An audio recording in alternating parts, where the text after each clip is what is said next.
Today on Locked On Red Wings, Dylan Larkin leads the comeback in the third, but Detroit's win streak is snapped in overtime.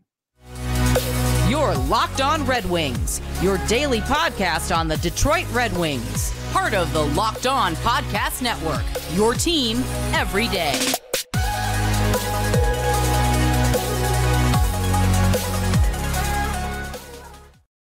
Welcome back to the Locked On Red Wings podcast. We are your hosts, Brian Fisher and Scotty Bentley. I'm a podcast producer for the daily JAWWJ News Radio podcast, while Scotty's host over at Locked On Tigers, as well as a freelance journalist for the Detroit News. And on today's episode, guys, Red Wings win streak was snapped against the Seattle Kraken. Point streak does remain alive, though, as they do end up falling in overtime. You're still wearing that hat. I was wondering when you were going to take that off.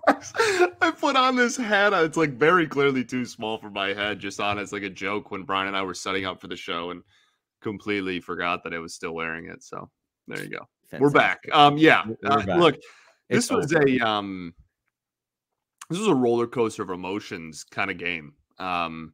And like, of course, the game in which we started 8:30 goes into overtime. Like, just like, of course, dude, you know, like, I know that you were complaining about it way more than I was. And I was just like, oh, it's not that big of a deal. Well, now that it's 12:30 a.m. and we're just now recording our show, now I'm upset about it. In my defense, Derek Lalonde is on my side.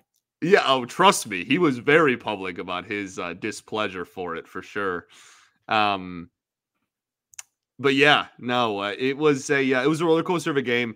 This is I'm pretty fine with it. Like, getting a point out of here, I'm pretty pleased with.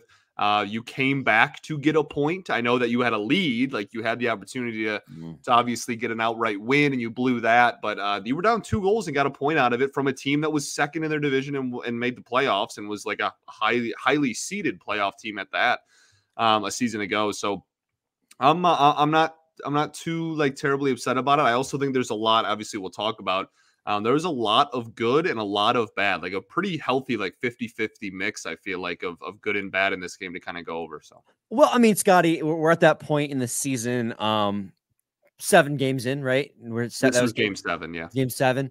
So obviously the patented hashtag still early yet. Yeah, it's still October. It is not even Halloween yet, right? We're beginning to identify trends, right? And we talked about it the last like 3 games. This team was very much carried during that win streak by incredible special teams and an astronomical shooting percentage by their top scorers. And good goaltending. And the big question marks was their 5-on-5 play. That was a big question mark last year as well. Well, this game was kind of like a microcosm of all of those things. I mean, we talked before we started recording about, maybe focusing on the bad before we get to the good. So we kind of get that out of the way. I mean, there's nothing worse in this game than the team at 5-on-5. Yeah. It felt like anytime it was even strength. I mean, while I was there, I felt like anytime, if the Red Wings weren't on the power play, I thought they were going to get scored on. That's how much the Kraken controlled the pace of the play. In the first period, the Kraken had 62% share of the shot attempts. In the second, it was 58%. And in the third, it was 71%. If you try to weight that, getting it expected goals for percentage, again, this is at 5-on-5, it was a 50% share in the first period. So by quality shot attempts, it was even. Second period, 73%. Third period, 75% for the Kraken. So not only were the shot attempts in favor of the Kraken, the quality shot attempt share was in favor of the Kraken as well. And like that reflects what I saw in the eye test. It felt like the Red Wings were really struggling to carry that puck into the offensive zone, set up offensive zone pressure. Felt like they were struggling to get rushes off. Meanwhile, the Seattle Kraken were constantly getting rushes against the Red Wings. It felt like there was constant, even if it wasn't a like good, clean, just passing, like you would see on a power play, for instance, at even strength here. It felt like the puck was always in the Red Wings zone, and it was just a constant battle to even get it out. I felt like the Red Wings passing was just so off this game, especially at 5-on-5, with the exception of the power plays, second period and on, especially the third period. Those power plays were just fantastic. But the 5-on-5 play early in the season is especially in this game, and I think this game's more of an exception than the rule. I don't think they're this bad at 5-on-5 because they were abysmal at 5-on-5 in this game. But it's going to be a thorn in the side of this team for this season again, unless they can improve upon it. Yeah, man. This is one where I big time come to your defense in like some people, like some of the people that like just give you heat for like using the analytics you use, and like that's, you know, whatever, that just like comes with the territory a little bit. But this as someone who also talks baseball, which is a very analytical sport, that just comes with the territory, unfortunately. But regardless, like you know, we also want to like accommodate all like viewpoints of the game of hockey, because it is like a beautiful thing that does have so many different viewpoints. And like this is one of those instances in where I don't care if you are the most like quote unquote, for lack of a better term, like old school, and like, you know, I only look at like goals and shots and like that's it, or if you are the most analytically inclined fan out there. It does not matter which side of the aisle, where you land on that spectrum.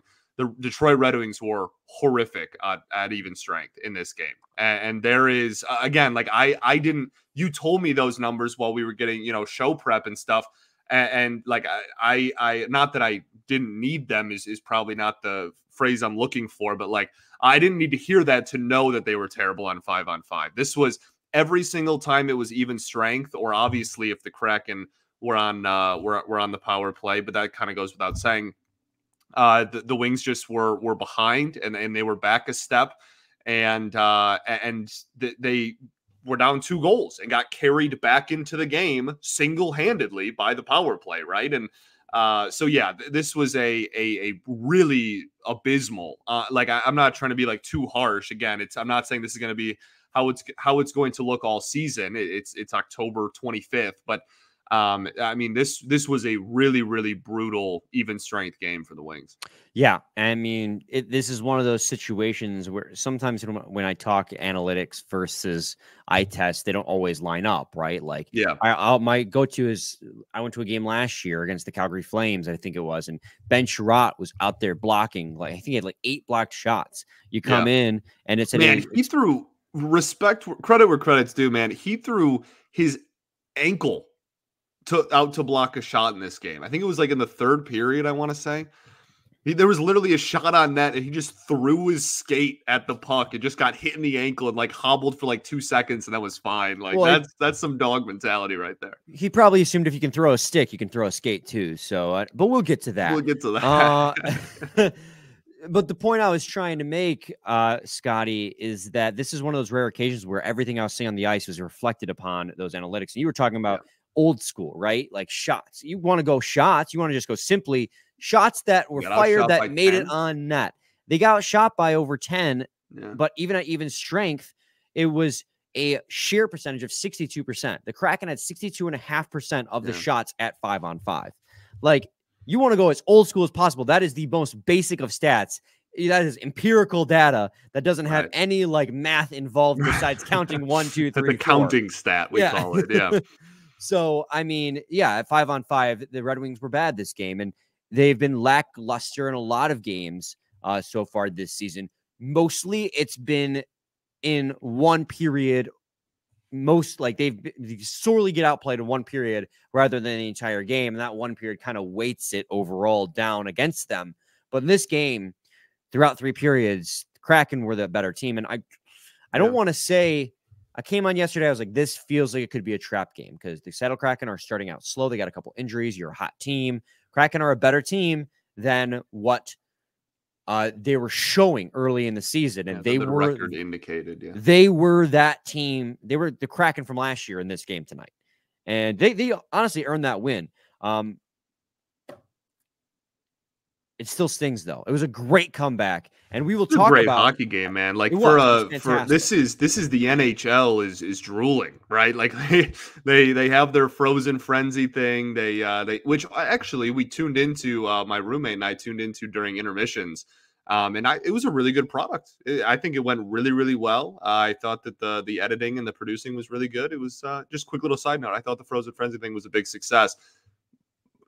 again, with the presumption that we're, once a week or twice a month or whatever, we're not going to be starting home games at 8:30. I thought that it was a pretty good success. So, but anyway, like you were saying yesterday, they probably just did it like this for the launch. And that's my hope. If I'm wrong, then I'm going to have more of an issue like you did. But yeah, it was the NHL has to be pleased with this caliber of game, back and forth, a lot of action, physical as like chippy game between these two teams, a lot of controversial calls to look at. I mean, this game really had everything from like a marketing standpoint. So I'm sure the NHL is pretty pleased with getting this game on the slate for the Frozen Frenzy debut. Yeah, absolutely. We're going to take a quick break, and when we come back, Scotty, do you want to talk about the reffing? Because if we're trying to get the negatives out of the way first, we should probably talk about the reffing. And then after that, we can get to the positives, because there are some positives in this game. We promise we're not going to be all Debbie Downers, but we wanted to get... Yeah. No, I mean, well, the 5-on-5 thing is such a general statement, too. Like, it's just like improve everywhere at even strength, dude. Like, I don't know what to tell you. You know what I mean? Like, so yeah, we'll get into some of the better stuff, too. But we'll start with the reffing. That's fine by me. And before we get to that, I got to read some bars for you. Passion, drive, and patience. What brings home the winning trophy is also what keeps your ride or die alive. eBay Motors has everything you need to maintain your vehicle and level it up to peak performance. From superchargers, roof racks, exhaust kits, LED headlights, and more. Whether you're into speed, power, or style, eBay Motors has got you covered. With over 122 million parts for your number one ride or die, you'll always find exactly what you're looking for. And with eBay Guaranteed Fit, your part is guaranteed to fit your ride every time or your money back. You are ridiculous. Because with eBay Motors, you're burning rubber, not cash. With all the parts you need at the prices you want, it's easy to turn your car into the MVP and bring home that win. So keep your ride or die alive at ebaymotors.com. Eligible items only. Exclusions apply. eBay Guaranteed Fit only available to U.S. customers. Hat too small for your head, not available with purchase. This is my ride or die look, Brian. Shout out eBay Motors. Those are the dogs. All right. This is my ride or die look. Burn rubber, not money. Segment 2, Locked On Red Wings podcast. Some pull what you do to me all the time. Just not respond. Scotty, the reffing in this game was what I would call less than... You want to talk about burning rubber? I mean, let's be honest. There was really... in all honesty, there was really one controversial call in my books. It was a really, really ticky-tacky game. Called a lot of penalties for both teams. Mm-hmm. You could have called some of the penalties on both teams kind of weak. But there was one in particular that I think really changed the outlook of this game. Led to a goal directly in a game that went to overtime. And very potentially I would say that's a pretty big impact. Yeah. And obviously we're talking about the one where I don't even remember what player it is. I should have double-checked on that. I genuinely don't remember either. That's my fault, too. But I think it was Oli Mata loading up for a one-timer. It was Mata then for the Wings that was trying to get a slapper, yeah. Yeah, loading up for a one-timer and a Seattle Kraken defender. DeBrincat on the pass, too. That's why he was up in the ref's grill afterward. Went to dive to try and lay out, but in the process, his stick went flying out of his hand. On replay, I'll be honest, it looks completely accidental. But as we know in hockey, just because you do it on accident doesn't make it not a penalty. Right. He launched his stick at Oli Mata and broke up that play, which isn't a penalty. When you throw your stick, it is a penalty shot. Yes. So Oli Mata or DeBrincat, whoever you want, I think the Red Wings would have gotten to choose. I cannot remember the exact rules on the penalty shot. But the Red Wings would have gotten a penalty shot based on that play if they had called it the way they should have. Because, again, accidents doesn't mean it's not a penalty. Right. We see that all the time with trips. How many trips are accidental? Yeah, but there's still penalties. You still tripped the guy. Yeah. So the one thing I think it's very much worth noting, I think Daniela Bruce reported it. I want to give credit to where credit is due to the person I saw the quote from. I'm like 90% sure it was Daniela, who does a fantastic job, obviously. Newsy was asked about it and said that he got an apology from the refs and that they admitted it was a missed call. And Newsy said that Right. And Newsy said that he was like appreciative and like gave a very professional answer. And he's like, honestly, the apology goes a long way. That's like really all you can ask for on a missed call, like, et cetera, et cetera. So not that that's worth anything. Obviously, as a fan base, we would much rather it did, like, the goal didn't happen and like we actually got a penalty shot. Like, that goes without saying. But it's not like the refs missed the call and then like they're going home tonight and they're like, oh yeah, like that was a perfect game I just called. Like, you know what I mean? Like, at least there is some acknowledgement there that that the call was missed. But yeah, certainly a very frustrating play, certainly very not legal, like incredibly. That's what my roommate said. He goes, well, that's not legal. Like, like yeah, like not even remotely. So yeah, like just a very, very frustrating. The only other one I didn't like, and I agree with you, was mostly just like tic-tacky. It was just very like textbook called, I guess, is like how I would word it. What you're gonna say. Yeah, just like very, yeah, it was just like very like by the book calls all game. But the only other one I didn't like was the Sherratt no bucket call. Like that like the by rule, if the puck stays on your feet, you can play it. And like, to me, he never left the scrum and it was by his feet the entire time. I understand that he did like a 360 at one point and like disengaged from the puck for like half a second, but he never left the area. He was not even in the outskirts. He was in the middle of the scrum the entire time. I didn't like that call at all. But I don't even remember. There were so many penalty kills and power plays in this game. I don't even remember if that one led to a goal or not at this point. But regardless, that was really the only one I kind of had a problem with. The rest was, I was upset watching it in the moment just because, again, I thought, I don't want to use the word soft because I feel like that's just like thrown around too much. But it was definitely ticky-tacky, like you said, is probably the way to put it.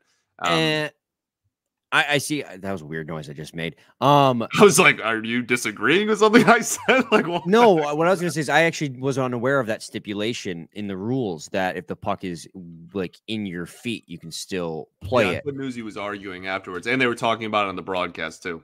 I thought it was like your helmet comes off, you have to go to the bench. And I was like, if I'm Sherratt, like obviously if you know the rule, you should leave. But at the same time, like the puck's in your feet, like you're not just gonna leave a scrum where the puck's in your defensive zone. So for the longest time, I was under the assumption like it's a dumb rule, but it is a rule. Sherratt should have followed it. So I don't blame the ref for making the call.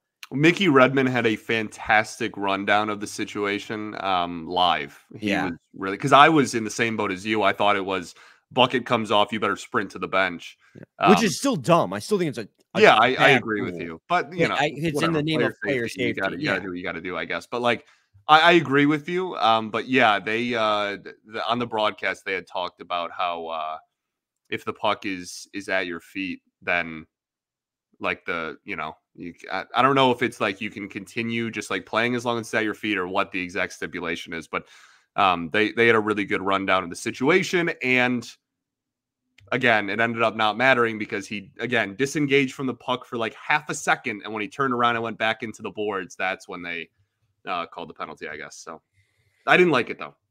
No, I didn't like it either. It was a bad call in my eyes. I believe they killed that penalty off, though. I genuinely don't remember. I'll take There were so many penalties. There were so many pens, yeah. I think there was 5 power play opportunities for the Wings, 6 power play opportunities for the Wings, 5 for the Kraken in this game. Total penalties were 6 and 6 apiece. The only other penalty, so there was when Mort Seider got his penalty after his scrum with Beniers. A lot of Red Wings fans didn't like that. I do think they should have taken both. I think that would have made more sense. Did they take both? Yeah, they took both. Okay, never mind. I have no problems with that. No, I'm drawing a blank. Sorry, so much happened in this game. I apologize, guys. They took both. I don't know where I was going with that. I was surprised that Seider didn't get a boarding penalty on that play because it looked like a board from where I was at. But then Beniers rewarded him with an elbow to the face during the scrum. Totally intentional. It looked like it's like, oh, we're in a scrum. I'm going to get away with this as a payback. Yeah. And that's what started off the whole thing. But no, they ended up both going. So I didn't know.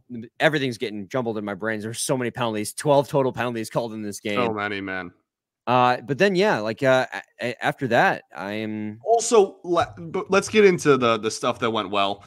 3-on-3 blows, dude. Can we get rid of this nonsense? Oh my gosh. What you figured it out. Like it's It's like if you're like messing with a recipe and you're like cooking something and you're like, oh, wow, I just made the perfect lasagna. And then you were like, you know what?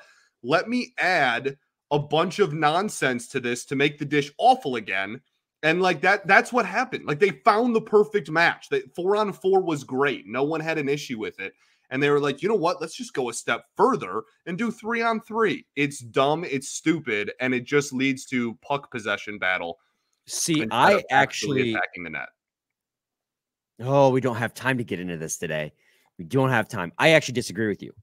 You like 3-on-3? I like 3-on-3, but it doesn't go far enough. Because I did not like it doesn't go far enough. You want 2-on-2? No. Wait. Let me explain. Let me explain my point. 4-on-4 often led to shootouts because teams weren't finishing games in overtime. And so the idea of 3-on-3 was take another guy off the ice. It'll lead to more goals, less shootouts, which by percentage has done until teams figured out, oh, I don't like the look in the offensive zone. I can just come out of the offensive zone. Right. That's where the problem is. Agreed. That's what the problem is. They need to implement another rules. If you carry the puck into the offensive zone, you can't come back out. That is what I'm fine with that. If that I will continue. I will be fine with 3-on-3 if that rule is put in place. That is my issue with 3-on-3. It's not just inherently that it is like 3-on-3. Like because I don't just have a vendetta against the number 3. Like that is the issue with it. So yeah, if you want to put a stipulation like that in, then I can get back on board with it. But that is my issue with it. That is a conversation we have to have on another day. We got to get into the stuff that we loved in this game. We got to get to the stuff that we loved in this game. But first, I got to talk to you guys today about Game Time. Guys, we all have tried to buy our tickets, and we have all been rewarded by fees that end up doubling or tripling the price of our tickets. You think you're spending $60, $80 on an upper bowl ticket, and all of a sudden your cheap ticket ends up being $120, $130. You're going, what in the hell am I getting into? Well, no longer is that a problem if you're using the Game Time app. Game Time is the only ticketing app that gives you complete peace of mind with your purchase. See the view from your seat before you buy so you know exactly what to expect when you arrive. All-in prices show your total upfront so you know exactly what you're getting without hidden fees. Buy tickets in seconds with 2 taps. They're obsessed with finding ways to help you save money on tickets. Find exclusive flash deals and sponsored deals on tickets for football, basketball, baseball, hockey, comedy, theater, and more. And with zone deals, you pick the section and Game Time picks the seats for an average of 18% savings. And the Game Time guarantee means you'll get the best price if you find tickets in the same section and row for less. Game Time will credit you 110% of the difference. Take the guesswork out of buying tickets with Game Time. Download the Game Time app, create an account, and use code LOCKEDONNHL for $20 off your first purchase. Terms apply. Again, create an account and redeem code LOCKEDONNHL for $20 off. Download Game Time today. Last-minute tickets, lowest price, guaranteed. Segment 3, Dude, Locked these are On. So cold. These are icy. Those are really cool sunglasses. Segment 3, Locked On Red Wings podcast. Scotty, let's get to the positives. We spent 2 segments talking about the negatives. There was a lot of good in this game, too. I mean, first and foremost, what's first and foremost? The power play or Dylan Larkin? I think Dylan Larkin's first and foremost. Dylan Larkin's him. Yeah, he's a dog, man. It's remarkable. That's 6 points in 2 games and 14 on the season. He's on a 2 point per game pace. What? 5 points in 2 games. He had a goal and an assist in Calgary. Oh, I thought he had 3. Did he have 3 in Ottawa? Yes. Okay. Yeah. That's ridiculous. Let's go back to the last 3 games. Right, yeah, he has had 8 points. 8 points in 3 games and 14 and 7 now at the top of the NHL. He's obviously the production from the top line and the success of the power play is 2 of the biggest reasons as to why the point production's there. But in this game, man, he played really sound defense too, and he had a couple of really big turnovers forced. He had a couple of really nice poke checks late in the game, late in the third. He had a huge poke check in the offensive zone, in our offensive zone. That was a really good momentum shifter that stood out to me. Yeah, man, he's amazing. The only downside of this game was he took a really bad penalty in the third period, and it led to a goal that sent the game into overtime. That's a huge thing that your captain can't do. that's totally fair. But it's really hard to knock one mistake this dude has made when, again, he's on a 2-point per game pace 7 games into the year and had another 3 more points tonight. But yeah, besides that penalty, phenomenal game. And again, like, his defense gets slept on, man. Like, he's so fast and his hands are so quick. He's a really, really good defensive forward. And it's just as important to this team as the offense. So, yeah, I mean, the power play stuff was just absolutely phenomenal from Dylan Larkin. Power play lethal, man. He pretty much single-handedly led the comeback in this game because he had the secondary assist on Shane Gostisbehere's goal, which third goal of the season for Shane Gostisbehere already. He's a point-a-game defenseman at the moment. Yeah. He has 3 goals and 4 apples. He had 3 points in this game, too. Like, let's not sleep on that either. He had a goal and 2 apples as well, as the same as Dylan Larkin. So it's been... That power play one unit is this. I guess they're married together in this. Like, Dylan Larkin single-handedly led the charge on the power play to lead the comeback, going from down 3-1 to leading 4-3. This team has got to be able to close out games. They failed to close out the end of regulation and the end of overtime, which the end of that overtime period was rough too. Larkin and Raymond both going into the boards. Raymond was dogged. The guy who went into the boards with got up, went to the slot for the shot. Raymond didn't follow him. He was still on the ice. It was everybody looked gassed, man. The last like 90 seconds, maybe just the last minute of overtime, like everybody was on fumes, like half speed. It was really, really, everybody was skating slow, man. That was I was literally, I yelled out. I was like, just get to overtime or just get to the shootout rather. Like, geez, yeah. But again, I mean, not to belabor the point, but the passing from Dylan Larkin on the power play has been superb. That power play was failing to get going in the second period there, but in the third period, it just was clicking on all cylinders. The shot selection, Dylan Larkin coming out from the side of the net out front, going over the shoulder, feeding DeBrincat.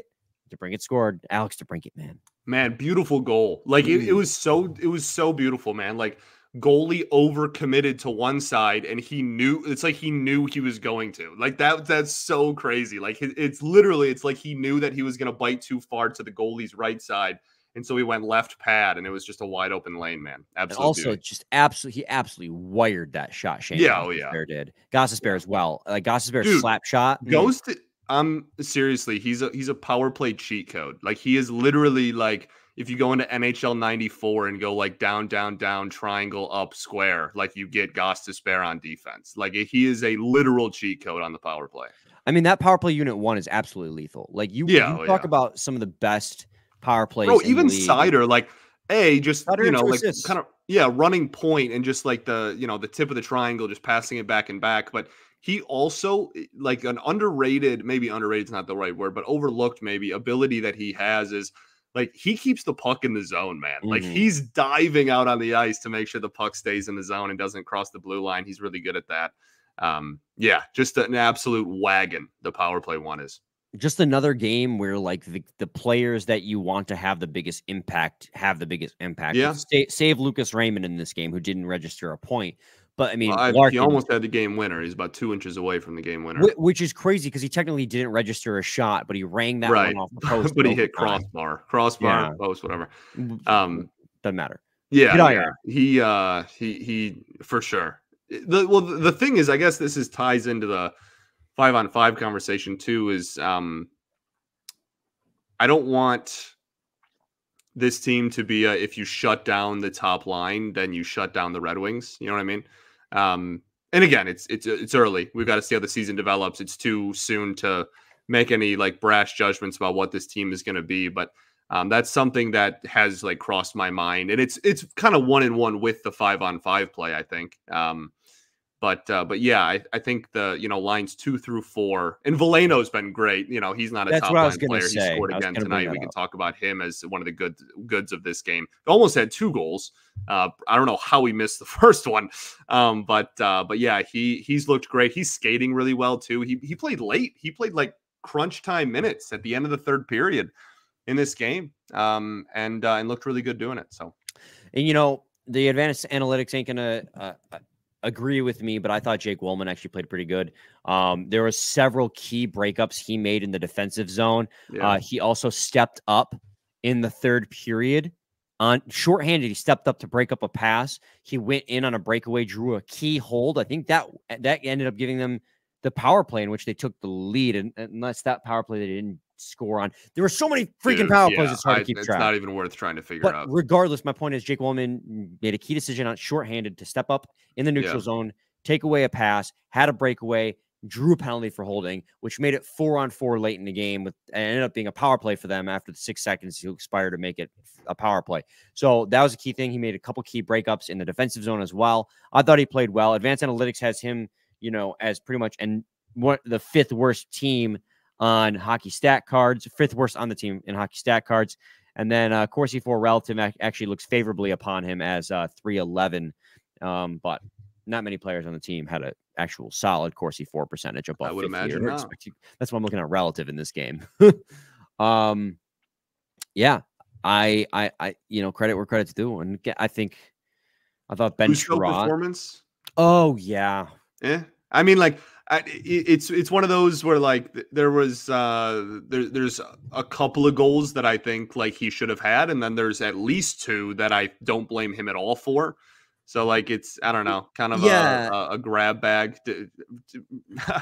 Ask me from period to period, my answer probably would have changed on what I thought of his night. So allowing 5 goals on 38 shots is not ideal for sure. But you look at the goals that he allowed. Like you said, there was the really unlucky bounce for the first one. And again, you were on the penalty kill so often. Like that's like not, not that all of their goals came from the power play, but like that's like not for nothing, man. Like there was a lot of your defense gave up almost 40 shots and was on the penalty kill a ton. Like that's a tough position. I know we're like the goalie defenders, haha, but like I'm not trying to make it sound like this was a great game. I'm not trying to defend him at all. But this was like a half and half for me. This was like, again, I 2 goals specifically I don't blame him for at all. I don't blame him much for the overtime goal, to be honest. I think that's much more of Raymond, who ended up laying on his face. That was a high danger scoring chance. Right. And then the one, can't remember if it was the second or third goal they scored, was like not literally, like objectively not his fault at all. That took a wild bounce and he got ran into. But all the other ones, I think there's probably an argument that he should have had. So yeah, certainly not a great game. Certainly not the, like on your head kind of performance you want from a goalie one. But if I was to rank the reasons why the Wings lost, Husso would not be in the top 2. That's exactly maybe even not even the top 3. He was not the reason. I mean, you're saying like, and again, like numbers don't lie, right? Like 5 goals on 38 shots isn't ideal, but throughout the game, he was making big save after big save. Like he made lots of big saves for the Wings. And you look at the goals he let in: unlucky bounce, odd man rush, breakaway, power play goal. Then no one 2-on-1 in the offensive zone in overtime. Like that's why when you look at his goal saved above expected, he was at negative .02, basically broke even. So basically allowed the amount that you would expect him to allow. His save percentage is .868 in this game, but looking at the quality chances the other team had when they did score, it's a wash. I mean, and that's something that Lalonde has talked about already this season, and media availability is eliminating high danger. The defense still has a little bit to go there till they're as high end defensively as we all want and as Lalonde obviously wants. So yeah. Let's see. I think that about does I think that's all I got. Yeah. Yeah. I mean, there's a couple other things I could talk about, but not important enough to extend this longer. Yeah. Yes. All right, Scotty. Post. Final thoughts. We ball, man. I'm again, like for all this, like, we're talking about, we're poking holes. We finally didn't get a win, and all that. Like, still got a point out of this game against a team that was a really good hockey team a year ago. So I'm not upset about this one. Stuff to improve on going into Thursday, but yeah, this could have been a lot worse. So point streak survives. Point streak survives, baby. All right, we'll be back with a new episode tomorrow. Same time, same place. It's your team every day. Every day.